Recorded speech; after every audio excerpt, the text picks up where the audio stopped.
آخر کے پاس ایک شادی کا سین تھا۔ کیپٹن جان گیا تھا اور اس نے ایلیونا کو فرسٹ میٹ سے شادی کرنے کی اجازت دے دی تھی۔ نئی شادی شدہ جوڑی ایک دوسرے کو دیکھ کر مسکرا رہی تھی۔ ہر کوئی ووڈکا پی رہا تھا۔ میں کبھی شادی نہیں کروں گا، طارق نے سرگوشی کی۔ میں بھی نہیں، لیلا نے کہا، لیکن ایک پل کی ہچکچاہٹ اور گھبراہٹ کے بعد اس نے اس بار زیادہ زور دے کر کہا، کبھی نہیں۔ شادیاں بیکار ہوتی ہیں۔ ہاں، اتنا سب ہنگامہ، اتنا سارا پیسہ خرچ ہوتا ہے۔ کس لیے؟ ان کپڑوں کے لیے جو آپ پھر کبھی نہیں پہنیں گے۔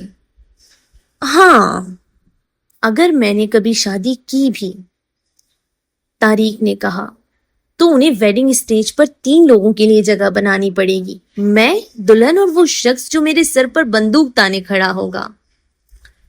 آگے کی رو والے شخص نے انہیں ایک بار پھر نصیحت آمیز نظروں سے دیکھا۔ اسکرین پر نئے جوڑے کی خوبصورت شادی کا منظر چل رہا تھا، جسے دیکھ کر لیلا اور طارق خاموش ہو گئے اور دونوں میں ایک عجیب سی سنجیدگی آ گئی۔ پھر طارق نے اپنی سیٹ پر تھوڑا بے چینی سے کروٹ لی۔ ایک بدلی ہوئی آواز میں اس نے کہا، کیا تمہیں پتا ہے کہ اگر تم سائبیریا میں اسنوٹ پھینکو تو وہ زمین پر گرنے سے پہلے ہی برف کا ایک سبز ٹکڑا بن جاتا ہے؟ وہ دونوں ہنسے، لیکن اس بار بہت مختصر اور گھبراہٹ کے ساتھ۔ اور جب فلم ختم ہوئی اور وہ باہر گئے تو لیلا کو یہ دیکھ کر سکون ملا کہ آسمان ڈھل چکا تھا، تاکہ اس دن کی تیز روشنی میں طارق سے نظریں نہ ملانی پڑے۔ ہماری کہانی آگے بڑھتی ہے اپریل 1992 میں۔ 3 سال گزر چکے تھے۔ اس دوران طارق کے والد کو کئی بار فالج کے جھٹکے آئے۔ اس وجہ سے ان کا بایاں ہاتھ کمزور ہو گیا اور ان کی زبان میں تھوڑا لڑکپن آ گیا۔ جب وہ پریشان ہوتے، جو کہ اکثر ہوتے تھے، تو ان کا لڑکپن اور بڑھ جاتا۔ طارق کا قد دوبارہ اس کی مصنوعی ٹانگ سے بڑا ہو گیا اور اسے ریڈ کراس کی طرف سے ایک نئی ٹانگ دی گئی، حالانکہ اسے اس کے لیے 6 مہینے انتظار کرنا پڑا۔ جیسے کہ حسینہ کو ڈر تھا، اس کے گھر والے اسے لاہور لے گئے، جہاں اس کی شادی اس کے اس کزن سے کر دی گئی جو ایک آٹو شاپ کا مالک تھا۔ جس صبح وہ اسے لے جا رہے تھے، لیلا اور گیتی حسینہ کے گھر اسے خدا حافظ کہنے گئی۔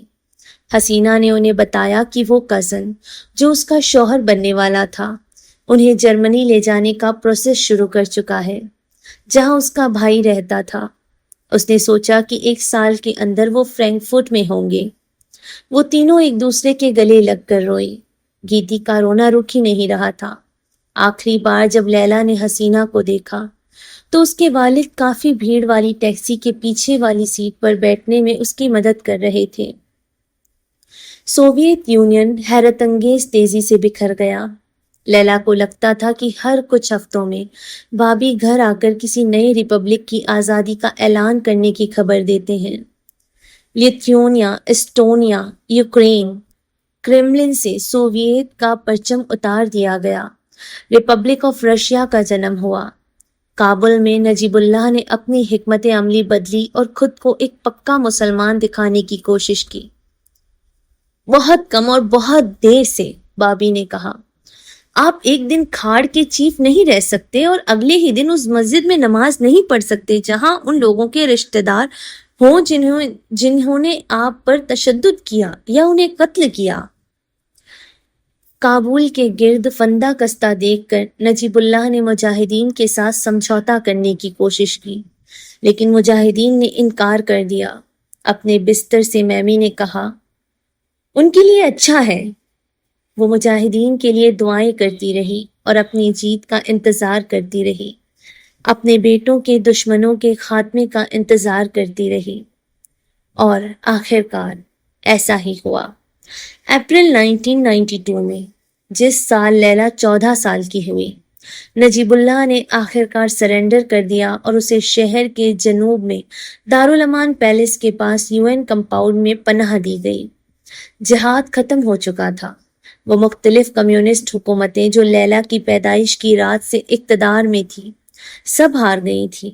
میمی کے ہیروز احمد اور نور کے ساتھ ہی جیت چکے تھے، اور اب 1 دہائی سے زیادہ سب کچھ قربان کرنے کے بعد، اپنے خاندانوں کو پہاڑوں میں چھوڑ کر افغانستان کی خود مختاری کے لیے لڑنے کے بعد، مجاہدین کابل آ رہے تھے، تھکے ہارے لیکن فتح کے ساتھ۔ میمی ان سب کا نام جانتی تھی۔ وہاں دوستم تھا، جو ایک مشہور ازبیک کمانڈر اور جنبش آئی ملی فیکشن کا لیڈر تھا، جس کا نام وفاداریان بدلنا تھا۔ غصے والا اور سنجیدہ گلب الدین حکمت یار، حزب اسلامی فیکشن کا لیڈر، ایک پشتون جس نے انجینئرنگ پڑھی تھی اور ایک بار ایک میوئسٹ اسٹوڈنٹ کو قتل کیا تھا۔ ربانی، جامعت اسلامی فیکشن کا تاجک لیڈر، جس نے بادشاہت کے دنوں میں کابل یونیورسٹی میں اسلام پڑھایا تھا۔ سیاف، پشتون فرام پغمان، جس کے عرب تعلقات تھے، ایک پکا مسلمان اور اتحادی اسلامی فیکشن کا leader. Abdul Ali Mazari, leader of the حزب وحدت فیکشن، جسے اس کے ہزارہ ساتھی بابا مزاری کہتے تھے، جس کے ایران کے ساتھ مضبوط شیعہ ٹائز تھے۔ اور بے شک وہاں میمی کے ہیرو، ربانی کا ساتھی، پرکشش تازک کمانڈر احمد شاہ مسعود تھا، جسے لائن آف پنجشیر کہا جاتا تھا۔ میمی نے اپنے کمرے میں اس کا ایک پوسٹر لگایا ہوا تھا۔ مسعود کا خوبصورت سنجیدہ چہرہ، اٹھی ہوئی آئی برو اور اس کی مخصوص ترچھی پکول ٹوپی کابل میں ہر جگہ نظر آنے والی تھی۔ اس کی گہری کالی آنکھیں بل بورڈز، دیواروں، دکانوں کی کھڑکیوں اور ٹیکسی کیبز کے اینٹیناز پر لگے چھوٹے جھنڈوں سے جھانکتی تھی۔ For the Mammy, this was the day she had launched for. اس نے ان کے اتنے سالوں کے انتظار کو رنگ دیا تھا۔ آخرکار وہ اپنی دعائیں ختم کر سکتی تھی اور ان کے بیٹے سکون سے سو سکتے تھے۔ نجیب اللہ کے سرنڈر کرنے کے اگلے دن میمی بستر سے ایک نئی عورت بن کر اٹھی۔ احمد اور نور کے شہید ہونے کے 5 سالوں میں پہلی بار انہوں نے کالے کپڑے نہیں پہنے تھے۔ انہوں نے سفید پولکا ڈوٹس والا ایک کوبالٹ بلیو لینن ڈریس پہنا۔ انہوں نے کھڑکیاں صاف کی، فرش پر جھاڑو لگایا، گھر کو ہوادار کیا اور ایک لمبا غسل کیا۔ ان کی آواز میں خوشی کی گونج تھی۔